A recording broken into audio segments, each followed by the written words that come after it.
Assalamualaikum warahmatullahi wabarakatuh.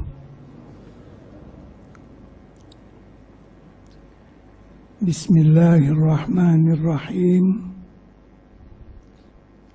Ila hadratin Nabiyil Mustafa Rasulillah sallallahu alaihi wasallam wa ila kafatil anbiya wal mursalin wa ila jami'il muslimina wal muslimat wal mu'minina wal mu'minat wa bi anna Allah subhanahu wa ta'ala yaftah alaina futuhal arifin wa yunawwira qulubana binuril ma'rifah wa yarzuqana al-ilma wal amal wal ikhlas wal qabul wa yassir umurana ويشفي أمراضنا ويقضي حوائجنا وإلى حضرة الرسول صلى الله عليه وسلم الفاتحة.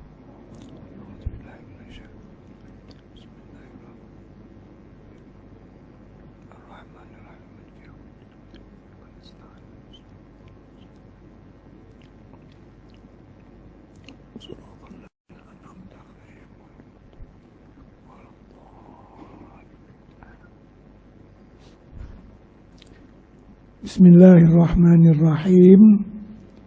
Alhamdulillahi rabbil alamin. Nahmaduhu wa nasta'inuhu wa nastahdihi wa nastarshiduhu wa nu'minu bihi wa natawakkalu alayhi wa na'udzu billahi min shururi anfusina wa min sayyiati a'malina. Allahumma salli wa sallim wa barik ala sayyidina wa maulana Muhammad wa ala alihi wa ashabihi wa azwajihi wa zurriyatihi wa ahli baitihi ajma'in wa man tabi'ahum bi ihsanin ila yaumiddin. Subhanaka la ilma lana illa ma 'allamtana innaka antal alimul hakim. Bismillah ma syaa Allah la quwwata illa billah ma syaa Allah kullu ni'matin min Allah ma syaa Allah al khairu kulluhu bi yadillah ma syaa Allah la yasrifu su'a illa Allah. Amma ba'd. Tuan-tuan dan perempuan, muslimin muslimat, rahimakumullah. Alhamdulillah, puji syukur kita panjatkan kehadrat Allah subhanahu wa ta'ala yang dengan limpahan rahmat dan karunia daripadanya dapat kita bersama-sama beriktikaf di masjid ini untuk bersama-sama berada dalam majlis ilmu. Majlis ilmu pada malam ini mungkin tuan-tuan muda teka dah macam mana. Agak-agak lah. Tema sebut nak puasa ni tinggal 4 hari lagi. Malam ni malam yang ke-26 Sya'ban. Jumaat 26, Sabtu 27, Ahad 28, Isnin 29. InsyaAllah bulan Syaban 29. 1 Ramadan pada hari Selasa. Mula tarawih insyaAllah malam Selasa. Itu berdasarkan hari itu mula Syaban pada hari Senayan. Mula Syaban pada hari Ahad. Di sebahagian negeri Arab, dia mula Syaban pada hari Sabtu. Makna hari Senin ni bagi mereka dah cukup 30. Dah cukup Syaban 30. Mana Selasa nak kena puasa adalah. Tapi kita sini masih lagi 29. Tapi insya Allah boleh nampak lah anak bulan Insya Allah kita akan puasa pada hari Selasa. Tak sabar-sabar tunggu ya teman-teman. Sejak 2 bulan yang lalu kita rindu. Allahumma barik lana fi Rajaba wa Sya'bana wa ballighna Ramadan. Ya Allah berkati bulan Rajab, berkati bulan Sya'ban. Kira-kira beri panjanglah umur sampai jumpa bulan Ramadan yang mulia. Rindu. Tanda orang yang beriman rindu kepada kefarduan. Rindu kepada tugas keimanan. Bukan rasa terganggu. Kalau rasa terganggu, itu tanda alamat orang yang munafik. Baru letak kepala, orang bang asar, amboi asar pula dah. Dia rasa macam ada keberatan. Patut alhamdulillah Allah bagi umurku panjang sampai jumpa pula waktu sembahyang asar. Nak jumpa bulan puasa, alhamdulillah. Walau musim apa sekalipun, musim tanam ke, musim ambil padi ke, tak kira. Seronok karena berjumpa bulan puasa. Janganlah pula bila bulan puasa musim tanam, kena buat jak pergi benang. Jak ais lah. Masya Allah. Itu orang yang tanda-tanda lemah imannya. Ataupun hampir tercabut imannya. Macam itulah juga, bila cukup haul, kita wajib berzakat. Bagi orang yang berniaga. Bersyukur kepada Allah, alhamdulillah, perniagaan aku boleh berjalan sampai lah ni. Dan kena pula zakat ni. 2.5. 1/40. Berapa kena lebih kurang? Kena 4,000 lebih. Alhamdulillah. Jangan rasa terbalik. Kena pula 4,000. 4,000 pula dah kurang duit. Jangan begitu. Tapi bersyukur kepada Allah karena dapat peluang diberi oleh Allah cukup haul sehingga dapat mengeluarkan zakat. Baik. Jadi masalah bergembira dengan kedatangan bulan Ramadan ini adalah sunnah Rasulullah Sallallahu Alaihi Wasallam. Dan Nabi kita sendiri mengadakan majlis sambut Ramadan. Seperti dalam hadis riwayat Imam Ibnu Khuzaimah dalam sahih beliau. Riwayat daripada sahabat Nabi yang bernama Salman Al-Farisi. Salman Al-Farisi mengatakan Nabi SAW berkhutbah di akhir hari bulan Sya'ban.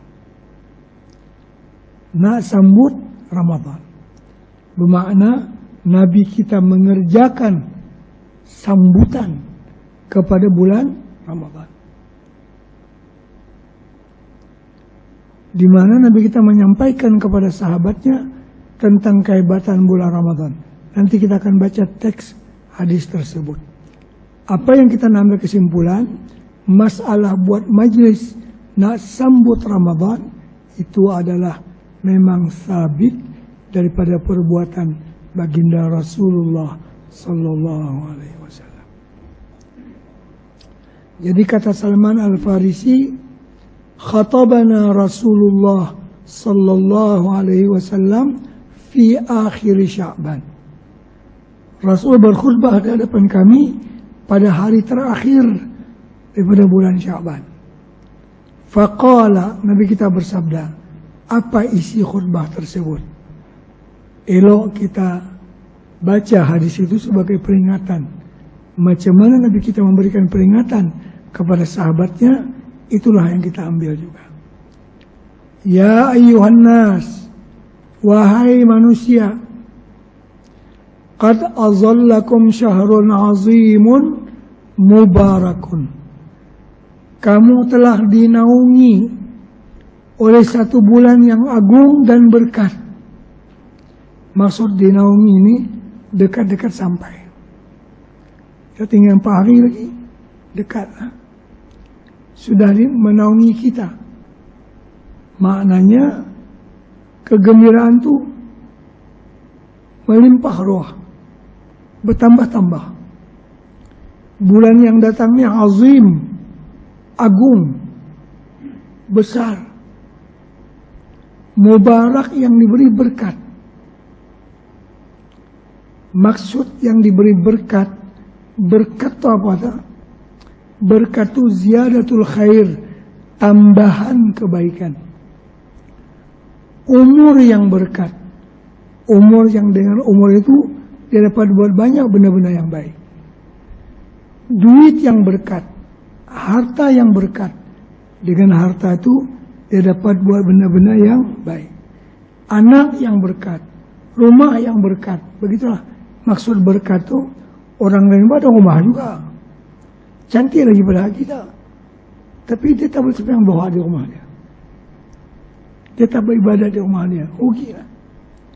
Rumah yang berkat, rumah yang dipakai untuk beribadat kepada Allah Subhanahu wa ta'ala. Karena itu orang tua dulu nak buat rumah, dia kira arah kiblat macam mana, supaya tidur tu mengiring ke sebelah kanan seperti orang dalam kubur, menghadap ke arah kiblat, supaya rumah tu berkat. Nak sembahyang berjamaah senang di rumah, karena arah dia adalah mengikut arah kiblat. Ini tahun 80 saya nak cerita. Di kawasan Kota Sedang, bukan kata kawasan pedalaman, ada satu kematian. Seperti apa yang dikatakan oleh para ulama, darjat puasa itu ada 3. Macam sekolah lah. Ada sekolah rendah, ada sekolah menengah, ada sekolah tinggi, universiti. Sekolah rendah ni, puasa tak makan, tak minum, dan tak mendekati isteri.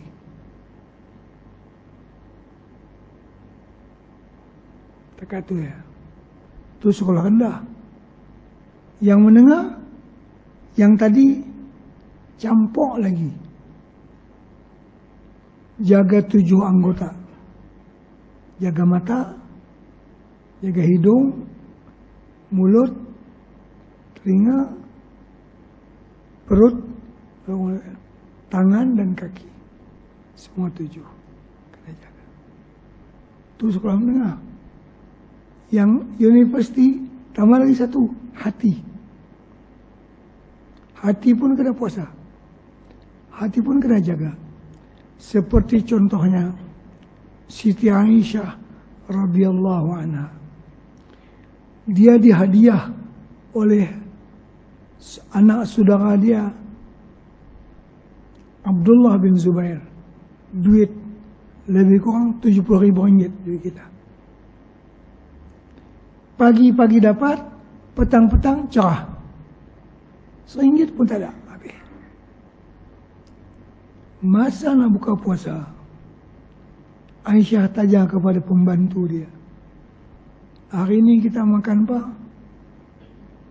Pembantu dia adalah baki roti kemarin. Alhamdulillah. Duit 70.000 lupa kata nak beli apa. Kalau kita dapat 1.000 pun tepuk dada, tanya selera. Hari ini nak apa? Jari ni tak cukup. Yang ni jagung, yang ni cuk udang, yang ni ayam tebu, yang ni 10 tak cukup. Buka puasa, kena ayak 2 gelas, sengap. Apa tak kata? Benda yang dia beli petang tadi, esok orang nampak pula. Itu namanya nafsu, hawa. Jadi, bulan puasa, Walaupun rezeki bertambah, tapi jangan melampau.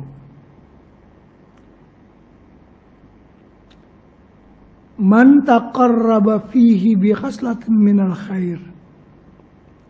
Siapa yang mengerjakan satu kebaikan yang sunnat, katalah berzikir subhanallah, katalah bersedekah sengit,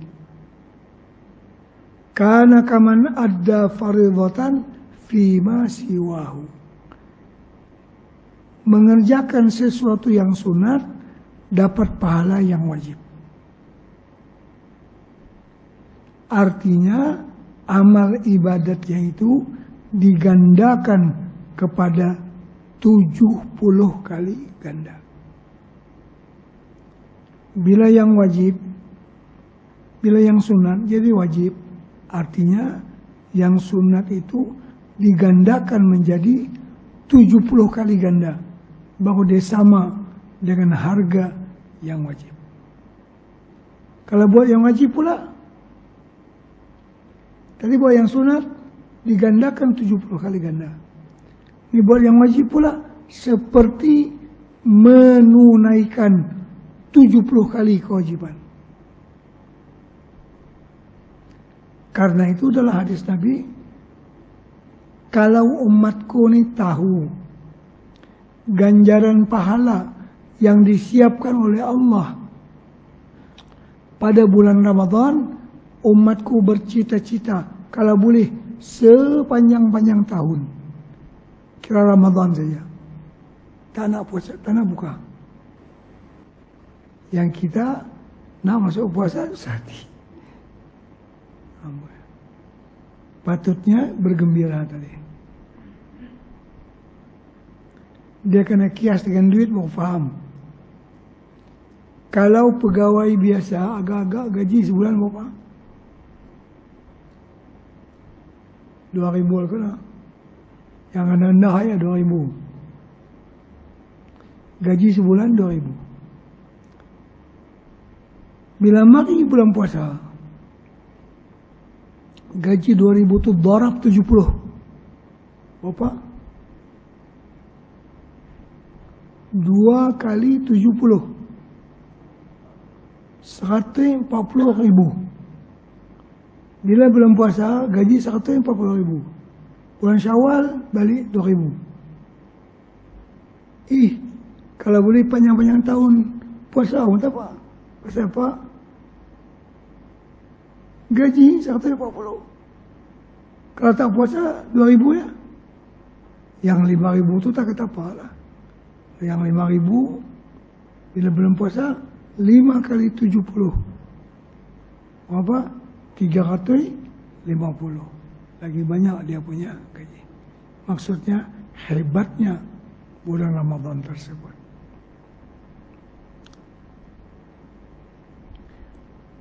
Wa huwa syahrus sabri. Bulan Ramadan bulan sabar. Tak sabar tak boleh puasa. Nampak mulut kering lah depan orang. Balik rumah boleh hirup ayak. Tak sabar tak boleh.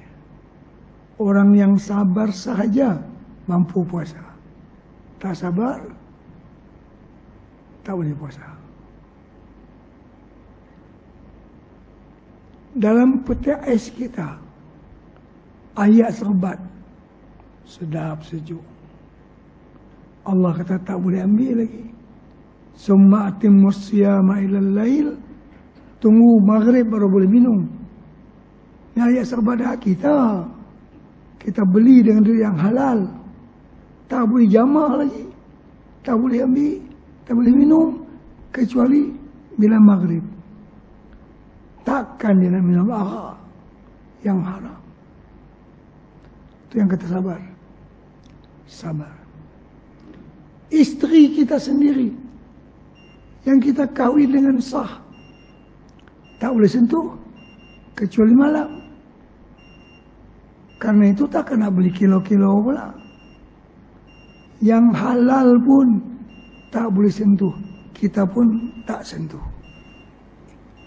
Dilatih kita bersabar. Masalah ni lo isyak bukan dia. Kata kuliah tu lebih banyak. Sikit-sikit boleh lah.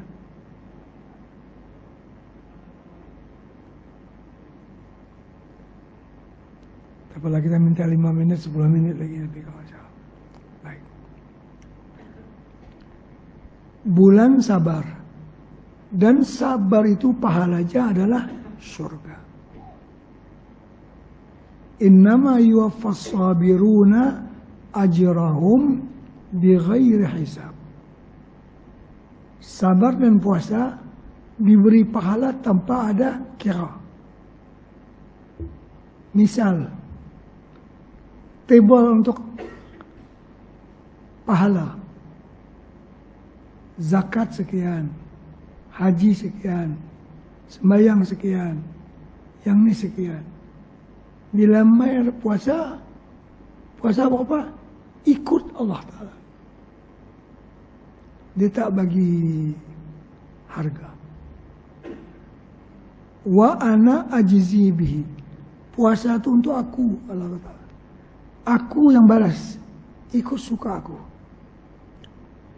Jadi perelokkanlah puasa kita, maka akan lebih besar pahala yang disiapkan oleh Allah. Jadi ganjaran puasa, pahalanya ikut Allah Subhanahu wa Ta'ala. Mengikut keikhlasan, kehusukan, dan kehebatan puasa yang dia laksanakan. Wa syahrun yuzadu fi rizqil mu'min. Bulan puasa rezeki bertambah. Yang itu betul ya. Rezeki bertambah. Macam-macam juada. Tak puasa orang tak jual. Mai bulan puasa apa ada? Man fattara fihi sa'iban kana maghfiratan li dzunubi. Siapa yang memberi jamuan berbuka puasa, Allah bagi 3 macam pahala ke dia. Pertama, diampunkan dosa orang yang buat jamuan buka puasa. Yang kedua, dimerdekakan dia daripada api neraka. Yang ketiga, diberikan satu photostat pahala orang yang puasa. Kita jamu orang lain buka puasa, orang yang buka puasa atas jamuan kita ni, maka dapat pahala masing-masing. Cuma untuk orang yang memberikan jamuan, dia dapat seumpama pahala yang didapat oleh masing-masing orang yang dia jamu. Kalau kita buat jamuan satu masjid, Masya Allah, masing-masing orang dapat pahala lah. Kemudian orang yang buat jamuan tu, orang satu masjid ni semua dia dapat seumpama pahala mereka. Pahala mereka tak kurang. Kalau pahala orang yang buka puasa tu dikurangi, dia bermarah lah. Ambil pahala kami yang haji. Yang ni pahala mereka tetap macam biasa. Cuma untuk orang yang memberikan jamuan itu diberikan seumpama pahala orang yang dia jamu. Tengok di Madinah, tengok di Mekah, Masya Allah, luar biasa. Orang yang menjamu orang yang nak buka puasa. Perayu-perayu banyak. Masuklah pintu manapun di Madinah. Dia mula-mula dia gosokkan minyak wangi tu. Yang wangi yang hebat tu. Bukan hak satu butir RM10. Satu butir RM500. Bau 2 hari tak hilang. Tu cara dia nak rayu. Perlu dipusut bau kita. Mai singgah tempat jamuan dia lah. Kita pun keling mata sikit. Nampak kurma dia ni tak berapa nak besar. Aku pergi ke depan lagi sikit. Pilih-pilih sama lah. Tengok, tak ni lah. Tak apa. Karena itu orang kena pandai merayu. Kalau merayu saja, barang yang dia tunjuk tu tak berapa nak menarik ataupun nak merangsang, Orang tuh cari korma yang besar-besar, yang macam telur ayam dekat-dekat kadang-kadang, Masya Allah. Dia pun pandai merayu. Pasti enak dapatkan seumpama pahala orang yang dia jamu tadi.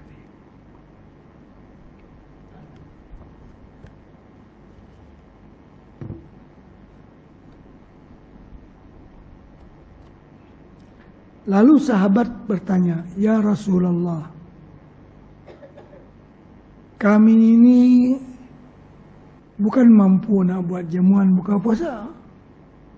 Bukan semua kami mampu." Lalu Nabi kita menjawab, Allah akan memberi pahala yang tadi ini bagi orang yang menjamu berbuka puasa itu dengan hanya sebiji korma. Tak mesti buat nasi mandi, nasi biryani kata mesti. Sebiji kurma cukup. Aw ala syurbati ma'in, atau segelas air. Udah. Aw mazqati labanin, ataupun satu kemam susu. Sekali hirup susu. Itu dah dapat pahala yang tadi. Yang 3 tadi. Ampunan dosa, merdeka dari api neraka, dapat seumpama pahala orang yang dia jamu.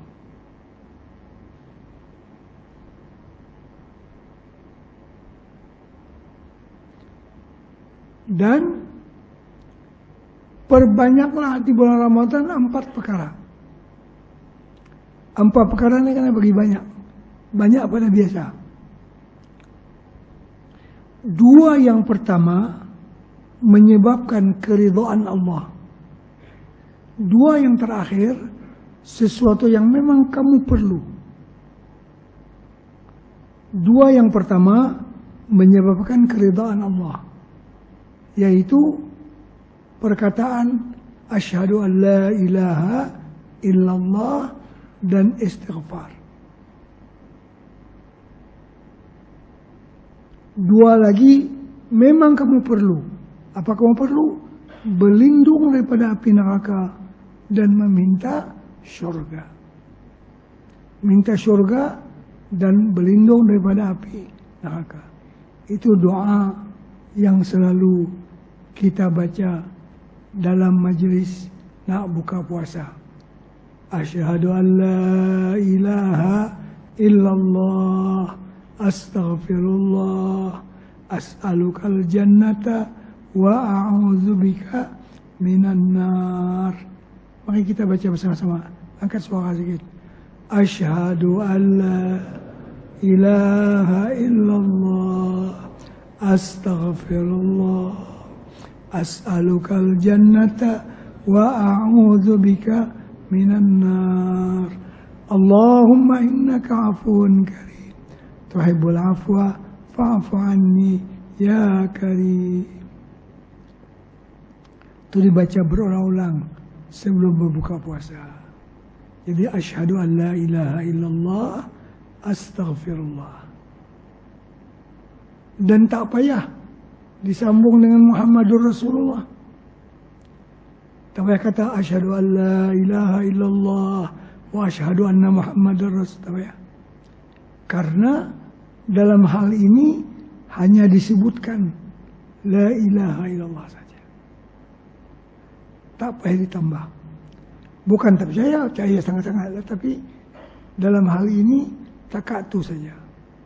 Sama juga dengan talqin orang yang nak mati. Orang yang nak meninggal dunia, kita talqinkan dia. Pangah, mengingat pangah, la ilaha illallah. Cukup. Bila dia sudah mengucap cukup. Tak payah sambung Muhammadur Rasulullah. Bukan waktunya untuk dibacakan pada waktu itu. Bukan menafikan Muhammadur Rasulullah, tidak. Tapi waktu itu kalimat itu tak payah dibacakan. Karena Nabi kita bersabda, barang siapa yang akhir kalamnya la ilaha illallah dakhalal jannah. Imam An-Nawawi panjang lebar membicarakannya dalam kitab Al-Azkar. Jadi asyhadu an la ilaha illallah astaghfirullah as'alukal jannata wa a'udzubika minan nar. Kalau kita di pondok Yasin di Banjarbaru 500 orang, Masya Allah, baca bersama-sama. Dan ada tahlil lagi dibaca. Jadi jangan lupa membaca doa tadi. Perbanyakkan. Karena tak perlu wudu, tak perlu menghadap kiblat. Bila-bila masa. Tak kira siang, tak kira malam. Bacalah. Asyhadu an la ilaha illallah astaghfirullah as'alukal jannata wa a'udzubika minan nar. Boleh yang tu segala-gala boleh. Minta syurga dan berlindung daripada api neraka. Mudah-mudahan ada manfaatnya untuk kita insyaAllah. Dengan 4 zikir yang tadi diulang-ulang banyak kali. Tak kira ada buka puasa, masa sahur kah, masa duha kah, petang-petang kah, pagi-pagi tak kira. Maka perbanyaklah menyebut asyhadu an la ilaha illallah dengan astaghfirullah as'alukal jannah wa a'udzubika minan nar. Mudah-mudahan bulan puasa ini lebih bermakna lagi daripada puasa sebelumnya. Ada apa-apa soalan sebelum kita selesai?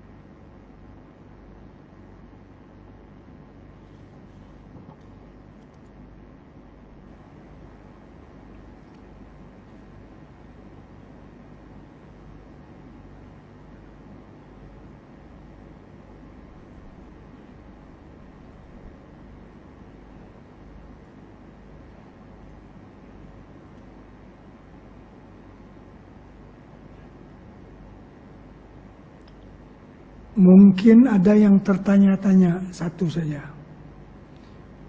Di bulan Ramadan akan dibuka pintu surga dan ditutup pintu neraka. Apa makna daripada hadis tersebut? Dan akan dibelenggu, diikat syaitan-syaitan. Maksud dibuka pintu surga. Buka kakatu, kita bukan nampak.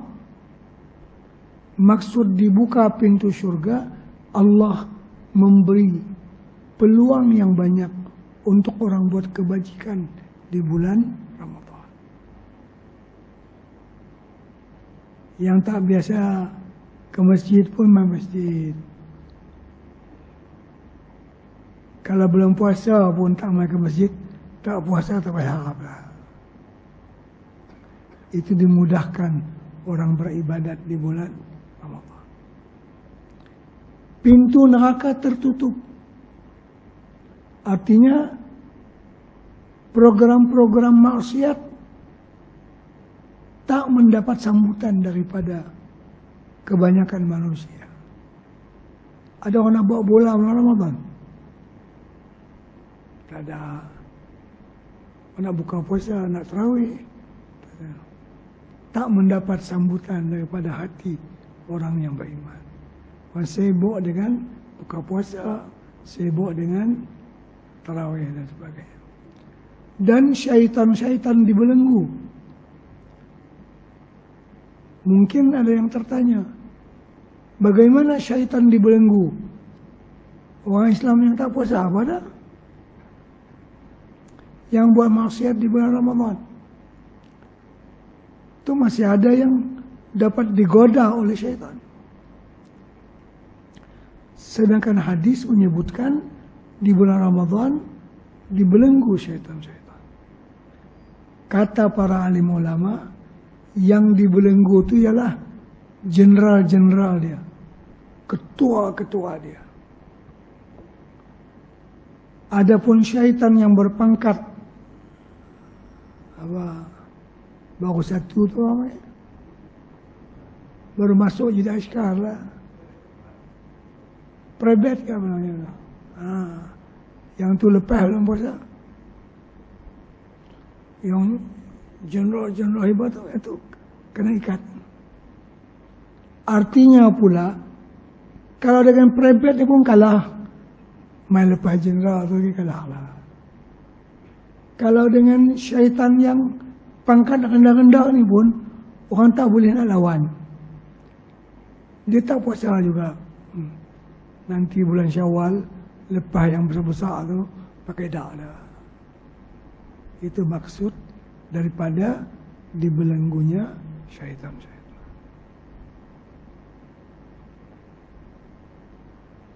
Ada soalan lain?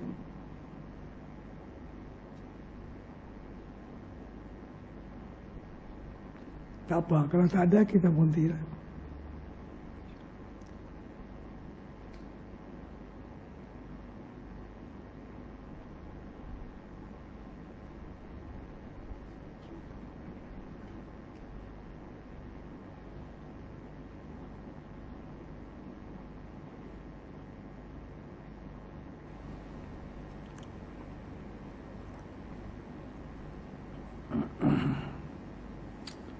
Al-Fatihah.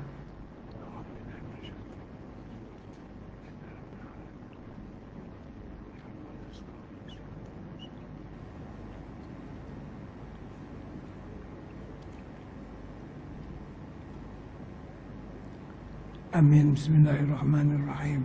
Alhamdulillahirabbil alamin. Wassalatu wassalamu ala sayyidina Muhammadin wa ala alihi wa sahbihi ajma'in. Allahumma anfa'na bima 'allamtana wa 'allimna ma yanfa'una wa zidna 'ilma warzuqna fahma. Nas'aluka fahman nabiyyin wa hifdzal mursalin wa ilhamal malaikatil muqarrabin wa hdina bi hidayatil 'arifin wa anshur 'alaina min khazaini rahmatik ya arhamar rahimin. Allahumma barik lana fima baqiya min Sya'ban wa ballighna Ramadan. Allahumma rabbana taqabbal minna salatana wa qiyamana wa siyamana wa takhashu'ana wa ta'abbudana wa tamim taqsirana ya arhamar rahimin. Rabbana atina fid dunya hasanah wa fil akhirati hasanah wa qina adzaban nar. Sallallahu alaihi wasallam Muhammadin. Alhamdulillah. Taqabbalallahu minna.